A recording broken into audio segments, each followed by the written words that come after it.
प्रवृत्ति। कोष्ठक से सार्थक शब्द ढूंढकर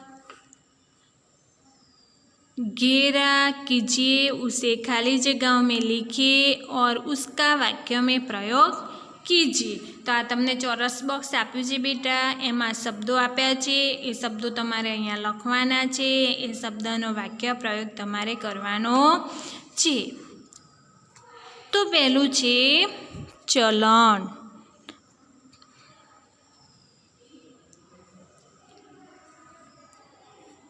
चलन। बीजो छे सहारा, सिपाई, पापी, धूप, सैनिक, कदम, बम अने नगरी। तो कया कया शब्दों बन्या? चलन, नगरी, नन्हा, सहारा, सिपाई, पापी, धूप, बम, कदम, सैनिक। तो आपणे वाक्य प्रयोग करवानो छे चलन। तो वाक्य प्रयोग करीशुं। मैं सबको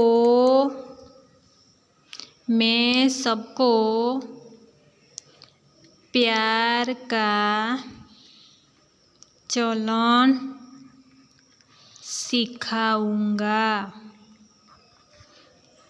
तो चलन आयो। चलो बीजो छे नगरी। मेरी नगरी शांति प्रिय है। मेरी नगरी शांति प्रिय है। आयो नगरी। मैं नन्हा बाल सैनिक हूँ। नन्हा। मैं देश का सहारा। मैं देश का सहारा बनूंगा। सहारा। सिपाही देश की रक्षा करता। सिपाही देश की रक्षा करता है। धरती पर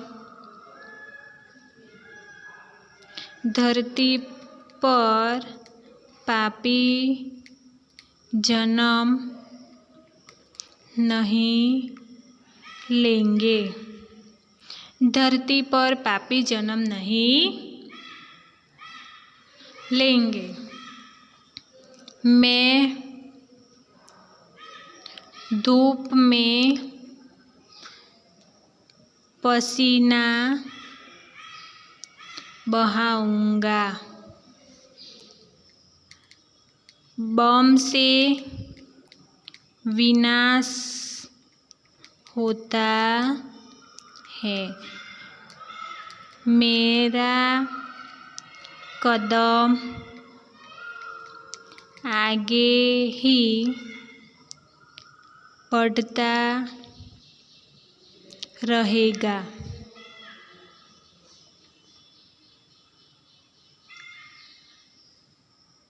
कदम, बम, धूप बराबर। पछी मैं बड़ा होकर सैनिक बनूंगा। सैनिक। पुस्तकालय में जाकर सुभाष चंद्र बोस के बारे में जानकारी प्राप्त करके यहाँ लिखिए। तो विद्यार्थी मित्रों, आपणे सेना विषे लखवानुं छे? સુભાષચંદ્ર બોઝ વિશે, બરાબર. તો સુભાષચંદ્ર બોઝ વિશે લખવાનું. સુભાષચંદ્ર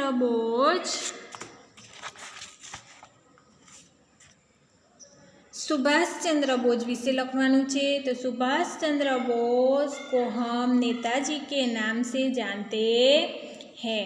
उनका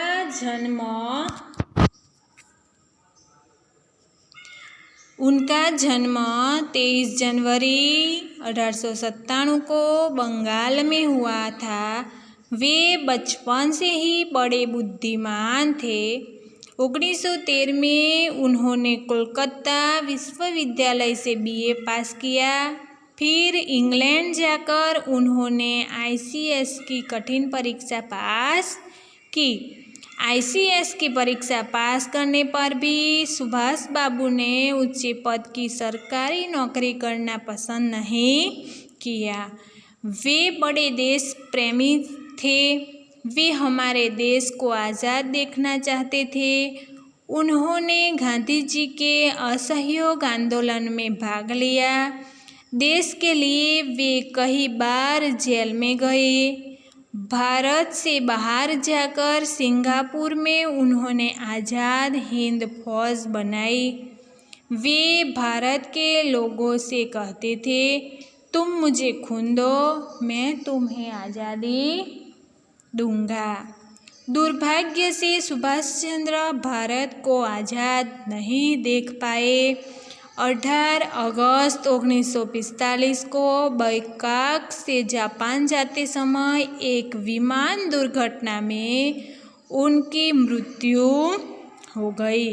सुभाष बाबू हमारी भारत माता के क्रांतिकारी सपूत थे. तो विद्यार्थी मित्रों, आ सुभाषचंद्र बोस विશે તમારે અહીંયા લખવાનું છે. પછી આગળનો પ્રશ્ન નંબર 3. आपकी पसंद का एक देशभक्ति गीत यहाँ लिखिए.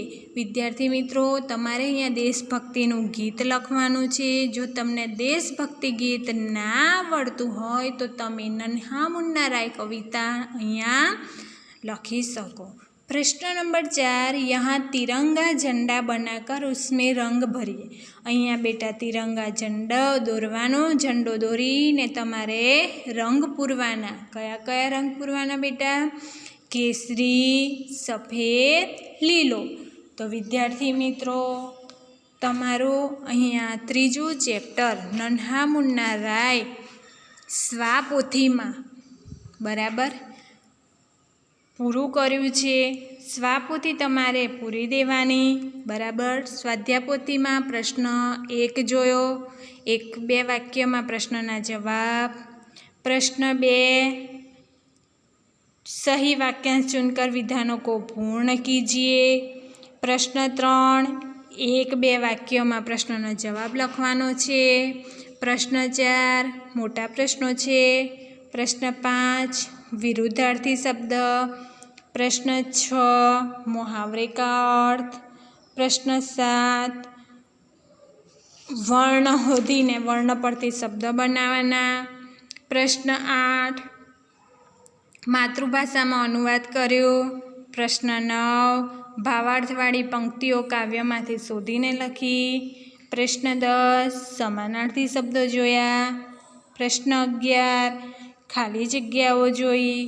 प्रश्न 12 तमे देशभक्तिना मार्ग पर तमे देशनी कई कई सेवाओं करशो ते जोयुं. प्रश्न 13 कविता पूर्ण करी. प्रश्न 14 सिपाही ने विषे 5-7 वाक्यों लख्या. विद्यार्थी मित्रों, आ सिपाही निबंध छे बराबर. भले 5-7 वाक्यों छे. सिपाही विषे आपणे शुं करीए आ सिपाही निबंध परीक्षा में फरजियात पूछाशे. एटले विद्यार्थी मित्रों, आ सिपाही निबंध तमारे निबंधनी नोट में लखवानुं. व्याकरणनी नोटनी अंदर तमारे पहला मैं तमने कह्युं तो व्याकरणनी नोट में 1 થી 50 गिनती अंकों में शब्दों में लखवानी हती बराबर. हवे आगळ व्याकरण में लखवानुं. विरुद्धार्थी शब्द, मुहावरे का अर्थ, समानार्थी शब्दों एटलुं तमारे शेमां लखवानुं? વ્યાકરણની નોટમાં, બરાબર. આ સિપાઈ નિબંધ, નિબંધની નોટમાં લખીને તૈયાર કરવાનું. પછી આગળ આપણે શું જોઈ? પ્રવૃત્તિ. પ્રવૃત્તિમાં કોષ્ટક હતું, એ કોષ્ટકમાં કયા શબ્દો છે, શબ્દ શોધીને ચોરસ કર્યું. પછી આપણે શબ્દો લખ્યા, શબ્દો પરથી વાક્યો બનાવ્યા. આગળનો પ્રશ્ન છે સુભાષચંદ્ર બોઝ, બરાબર. મેં તમને સુભાષચંદ્ર બોઝ વિશે સમજાવ્યું, એમનો જન્મ ક્યારે થયો, ક્યાં ભણ્યા, કઈ વિદ્યાલયમાં એમને BA પાસ કર્યું, ક્યારે મૃત્યુ થયું, એ બધું જોયું ને તો તમારા સુભાષચંદ્ર બોઝ વિશે તમારે અહીંયા લખવાનું. નિબંધની નોટમાં પણ સુભાષચંદ્ર બોઝ વિશે તમારે લખવાનું. દેશભક્તિનું ગીત ના મળે બેટા તો તમારે કવિતા લખવાની. અહીંયા તમારે ઝંડાનું ચિત્ર દોરી રંગો પૂરવાના. તો આપણું ત્રીજું ચેપ્ટર અહીં પૂરું થાય છે. હવે આગલા વિડીયોમાં ચેપ્ટર બીજું ગિનતીનો યુનિટ ટેસ્ટ લઈશું. સ્વાપોથીમાં 1 થી 3 ચેપ્ટર મારે પૂરેલા જોઈએ. વિદ્યાર્થી મિત્રો તૈયાર કરી દેજો. નમસ્તે.